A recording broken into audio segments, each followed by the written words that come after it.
નમસ્કાર ખેડૂત મિત્રો, મારું નામ સાવડા સિદ્ધરાજ, પિસ્ટલ ક્રોપ પ્રોટેક્શનથી બધા ખેડૂત મિત્રોના વિડીયોમાં હાર્દિક સ્વાગત કરું છું. આજે આપણે પ્રગતિશીલ ખેડૂતની વાડીએ ઉપસ્થિત થયા છે કે જેના પિસ્ટલ કંપનીનું પ્રોડક્ટ આવે છે એઝોટ્રિક્સ, કે જેનો ઉપયોગ ભાઈએ કરેલો છે.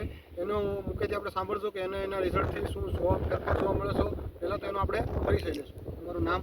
મારું નામ નકુમ વલ્લભભાઈ શામજીભાઈ. બરાબર. તમારું ગામ? સિદ્ધપુર. Mobile number? 92 33 60 277. બરાબર. તો તમે કઈ પ્રોડક્ટનો ઉપયોગ કર્યો છો? મેં આ એજોટિકનો ઉપયોગ કર્યો.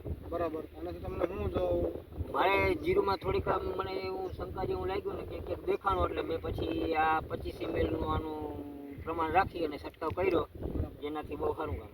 કેટલા દિવસ પહેલા આનો ઉપયોગ કરેલો? 8 દિવસ પહેલા. બરાબર. અત્યારે 8 દિવસ પછી પાછું કોઈ ફુવારો માર્યો છે? તો એ પછી કાંઈ છાંટ્યું નથી. કાંઈ છાંટ્યું નથી. તો અત્યારે કમ્પ્લીટ ઝીરો. કમ્પ્લીટ. તો તમે સાંભળ્યું એમ ખેડૂત મિત્રો, તેમને કાળી ચરમી આવવાની થોડી સંભાવના હતી અને અમુક જગ્યાએ દેખાતી હતી, તો એને ઉપયોગ કરેલો છે. 8 દિવસ થયા છે, હજી હાલની તકે એમાં કોઈ જાતનો આગળ વધી નથી. તો તમે પણ અત્યારે ખાસ બધા જ ખેડૂત મિત્રોને ભલામણ છે કે તમને એવી બીક લાગતી હોય તો તમે એઝોટ્રિક્સનો ઉપયોગ 25 ml ના ડોઝથી કરી શકો, જેથી તમારા પાકમાં ચરમી આવવાની સંભાવના નહીં રહે, અને આવી ગયા છે તો એને રોકવામાં મદદ કરશે. Thank you.